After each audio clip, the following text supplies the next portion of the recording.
चौधरी लोगों का गांव था। चौधरी माने किसान लोग, खेती करने वाले लोग, गाय भैंस पालते थे। एक चौधरी की कोठी हवेली के सामने गए तो चौधरी बूढ़े हो गए थे। स्नान करके भोजन करके बड़ी भारी पगड़ी बांधे अपनी कोठी हवेली के सामने आराम से पलंग पर सो रहे थे। साहब कबीर लगे उनको सत्संग सुनाने। कहा, देख भाई चौधरी, तूने जिंदगी का हर काम कर लिया। बेटा बेटी नाती पोता, घर मकान कोठी हवेली जमीन बगीचा सब बनाया, और बनाते बनाते तेरा बचपन चला गया, जवानी चली गई, अब बुढ़ा हो गया। अब तू 2 साल में मरने वाला है। लेकिन जिसके लिए मानव जन्म मिला था, यही तन कर फल विषय न भाई।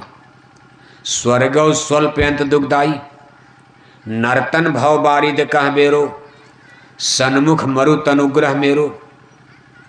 मिली नरदेह यह तुझको, बनाओ काम कुछ अपना। अपनी जीवात्मा के कल्याण के लिए मानव जन्म मिला, मनुष्य शरीर।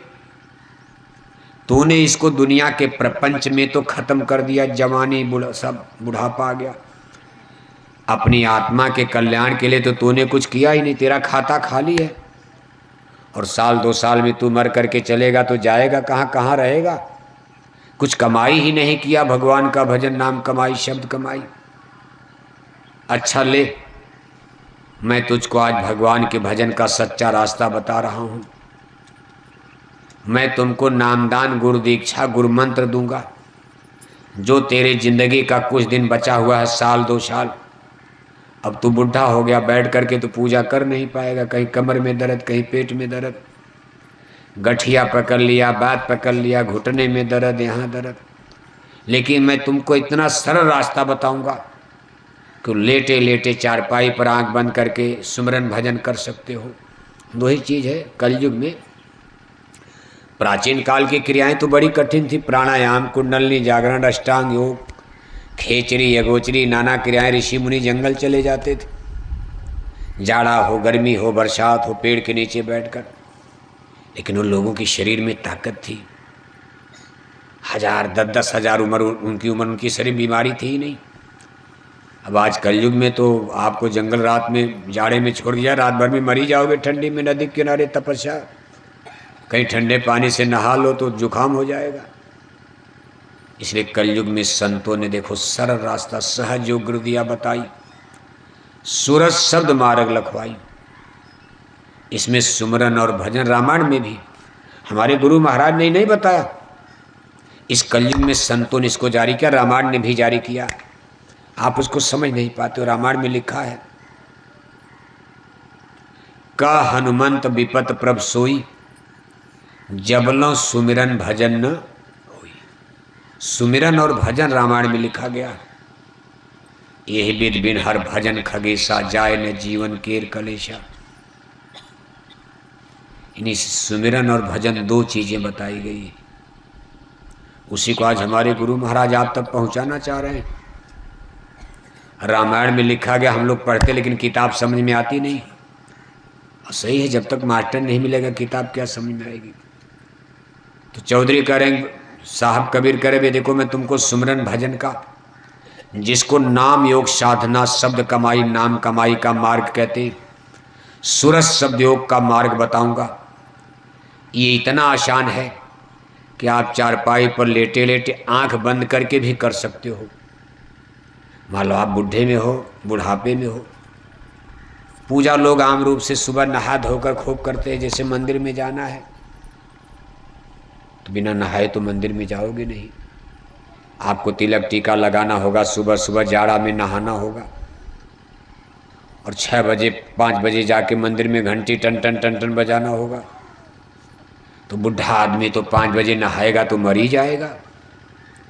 या जिसको कोई बीमारी है, गठिया है, बात है, या बीपी का मरीज है, शुगर है, जिसका फेफड़ा कमजोर है, सांस की क्रिया है, बलगम बनता, कब बनता, खांसी आती है, सुबह नहा लेगा तो मर ही जाएगा। गर्म पानी से नहाएगा तब भी बीमार हो जाएगा। इसलिए इस कलयुग में इन पूजाओं में समस्या है। इसलिए साहब कबीर कहते मैं तुमको ऐसी पूजा बता रहा हूँ, नहाना भी नहीं पड़ेगा। तो चुप सुबह जब नींद खुले, जब नींद सुबह खुल जाए तो चारपाई पर लेटे लेटे कुछ देर सुमिरन कर लेना, कुछ देर भजन कर लेना। थोड़ा सुबह करना, थोड़ा शाम करना, रोज़ सुबह करना, रोज़ शाम करना। तो जैसे बूंद बूंद से घड़ा भरता, ऐसे धीरे धीरे आत्मिक दौलत, ये रूहानी दौलत, आत्मधन का अनमोल खजाना, ये भजन की अमोलक दौलत पूंजी तेरे खाते में इकट्ठा होती जाएगी। और मौत के बाद यही दौलत साथ जाती, बाकी दुनिया की कोई दौलत न राजा ले गए न रानी ले गई, हम आप क्या ले जाएंगे। कहा एक राजा था एक रानी, मर गए राजा मर गए रानी, हो गई खत्म। क्या ले जाओगे आप? सासाराम लाद कर जमीन बगीचा धान का खेत ले जाओगे आप? कई कुंतल गेहूं चावल ले जाओगे आप? ये बैंक का कागज का नोट लेकर मरने के बाद जाओगे? बस वाह दिन की कर याद मुसाफिर, जा दिन चल चल होई, तेरे इस सुंदर काया पर बस 2 गज मलमल होगी। सूट वूट टाई कोट सब उतार लिया जाएगा। अगर नाक में सोने का गहना है तो बहू कहेगी ये भी निकाल लो, बुढ़िया जलने जा रही है। इतना भी नहीं, चलो भाई बुढ़िया का बना जल जाने दो आग में, बुढ़िया किस ना ना, कहो नाक वाला भी निकाल लो। अरे कहा नहीं निकल रहा, अरे कहा काट के निकाल लो, नाक काट लो, क्योंकि अब तो बुढ़िया आग में जलने जा रही है, क्या फजरो सोना जलाने से क्या लाभ होगा। अरे कहा पैर में भी गहना, अरे कहा पैर भी काट के गहना निकाल लो। कहा कान में है, कहा कान वाला भी निकाल लो। बुढ़िया के आँख नाक का कान का हाथ का पैर का सब निकाले, नहीं निकाला काट डालते हैं। कुछ आपके साथ जाएगा, सब छीन लिया जाएगा, यही वापस हो जाएगा। लेकिन ये आत्मधन नाम धन की अमोलक दौलत, ये रूहानी खजाना मौत के बाद साथ जाता, जो भगवान का भजन खुदा की सच्ची इबादत करोगे, कहा मौत के बाद यही साथ जाएगी पूंजी दौलत। इसी के बल पर आप नरकों से बचोगे, जन्म मरण गाय बैल कुत्ता बिल्ला 4 खान 84 से बचोगे। साहब कबीर चौधरी को वही बात समझा रहे, लेकिन संतों की बात इतनी जल्दी समझ में सत्संग नहीं आता। क्यों नहीं आता? ऐसा नहीं कि नहीं समझते, आप भी समझ रहे हो हमारी बात, लेकिन माया प्रबल है, माया महाठगनी हम जानी। अभी जब घर जाओगे माया आपके ऊपर गालिब हो जाएगी, हावी हो जाएगी। इतना माया का जोर है, बंधन है। तब तक धान की कटाई में लग जाओगे, शाम तक कल बुआई करनी है, कहीं खाद लाना, कहीं ये लाना, कहीं बच्चे को फीस देना, तब तक कोई बीमार हो गया, अस्पताल लेकर जाना है, तब तक शादी ब्याह चला, न्योता निमंत्रण, कौन सत्संग याद करता। फिर पूजा माला वाला भी छूट जाता। कहा माया महाठगनी, इतना बंधन में आपको बांध दिया। कहा बधे तुम गाढ़े बंधनान, फांसे तुम गाढ़े बंधनान। पहला बंधन पड़ा देह का, दोसर तिरिया जान, तीसर बंधन पुत्र का जानो, चौथा नाती मान, नाती के फिर नाती हो में, तो फिर कहिए कौन ठिकान। 14 15 17 रसरी, बांध लिया तुम बहुबितान। सुख संपदा हाट हवेली, आय बिछाया बहुबी जाल। क्या क्या विपद बखानू तेरी, तुम माया में रह गलतान। और मरे बिना तुम छोड़त नाही, जीते भर देते नहीं कान। संत सदगुरु बहु समझावें, उनकी बातें एक न मान। तो कैसे मुक्ति बने तुम्हारी, अब भरमो 84 खान। जब ये बंधन टूटेगा नहीं तो निकलोगे कैसे आप? जैसे गाय को खूंटे से बांध दिया, बंधन टूटा नहीं, खूंटा टूटा नहीं, गाय जाएगी कहाँ, वहीं रहेगी ना। मान लो खूंटा टूट गया, बंधन रस्सी टूट गई, भाग जाएगी। ऐसे मुक्ति माने आज़ाद होना, निकल कर भागना माया के देश से। यहाँ आपको माया ने बंधन में डाल लिया, बेटा बेटी घर मकान कोठी हवेली हिंदी अंग्रेजी geography history physics chemistry engineer doctor बंदूक तीर तलवार बम, खाना पीना सोना भोग भोगना, बच्चा बच्ची पैदा करना, नाती पोता घर मकान। कहाँ से निकल पाओगे? और मरते दम तक ये बंधन पड़ा रहता। इसी बंधन पर जह आशा ताबासा पुनर्जन्म होता। साहब कबीर देखो चौधरी को समझा रहे कि मेरी बात मान ले, थोड़ा समय है। कुछ भगवान का भजन कर ले वरना पछताएगा। लेकिन चौधरी पर माया का इतना जोर दबाव था। कहा महाराज अच्छा अभी नहीं, अगली बार आइएगा तब गुरु मंत्र उंतर लेंगे, अभी तो हमको ये काम करना ही, जैसे आपके पास 1000 काम है और मरते दम तक ये काम छूटने वाला है। अभी आपसे कहा जाए चलो सर भाई ये धान है, तो कल कहोगे कोहरा पड़ रहा है, कभी गर्मी पड़ेगी, कभी कोई दुनिया का कोई काम खत्म होने वाला, समस्या तो है। सत्संग कब करोगे? आवत से ही शरद कठिनाई, राम कृपा बनाई जाई, बड़े भाग पायो सत्संगा, बड़े भाग से सत्संग नसीब होता। कोई न कोई समस्या तो लगी रहेगी दुनिया में। अब देखो साहब कबीर समझा रहे, चौधरी बहाना मार रहे, माया के बसीभूत होकर माया महा ठगनी हम, माया उनको धोखा दे रही है। एक संत सदगुरु की बात उनकी समझ में नहीं आ रही। अब डंडा मार करके तो सत्संग सुना, भक्ति कराई नहीं जाएगी।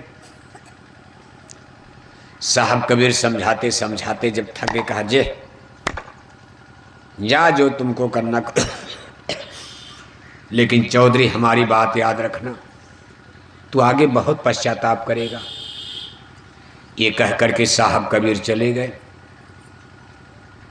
15 बरस के बाद, 15 साल का समय बहुत होता, 15 साल के बाद घूमते घूमते फिर उस गांव में जाने का अवसर मिला। जब दोबारा उस गांव में पहुंचे तो 15 साल के बाद उस गांव का घर का नक्शा उक्सा थोड़ा बदल गया था। छोटे छोटे बच्चे सयाने हो गए थे। 15 साल चौधरी साहब का पलंग पड़ा था लेकिन खाली पड़ा था। साहब कबीर ने बच्चों से पूछा, भाई आपके दादा इसी पलंग पर सोते थे, हम आए थे, कहाँ है वो? तो बच्चों ने कहा महाराज हम लोगों को तो याद भी नहीं, लेकिन सुना जाता कि हमारे दादा इसी पलंग पर सोते थे बैठक में। हम लोगों के होश संभालने के पहले ही वो मर गए।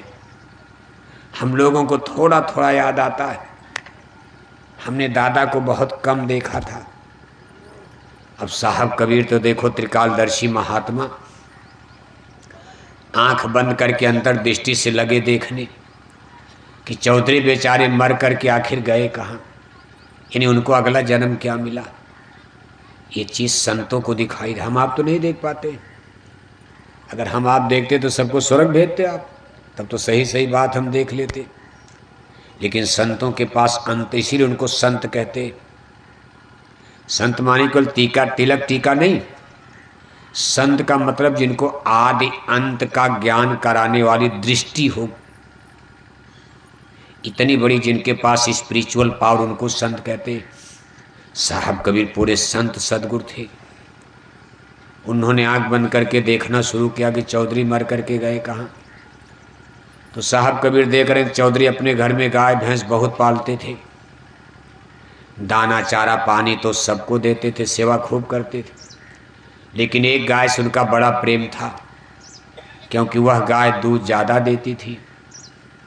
अब जो गाय भैंस दूध ज़्यादा देगी उसी पर तो सेवा ज़्यादा चलेगी। अगर दूध देना बंद कर दिया, जब तक दूध देगी गाय तब तक तो गाय हमारी माता है, और गाय ने दूध देना बंद कर दिया तो छोड़ दिया जंगल में, जाओ मरो कटो, स्वार्थ है। चौधरी उस गाय की बड़ी सेवा करते थे, उसको प्यार दुलार, साफ नहलाना धुलाना, दाना चारा पानी भी उसको खूब। धीरे धीरे उस गाय से उनका लगाव हो गया, प्रेम बढ़ गया।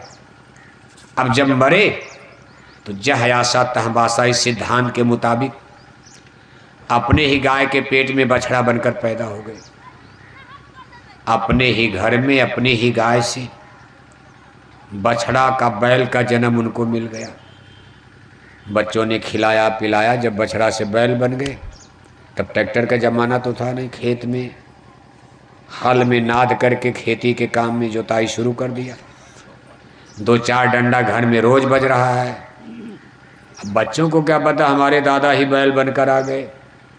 वो तो कह रहे कि कहाँ चले गए, स्वर्गवास हो। क्या हो गया? दादा का क्या हो गया?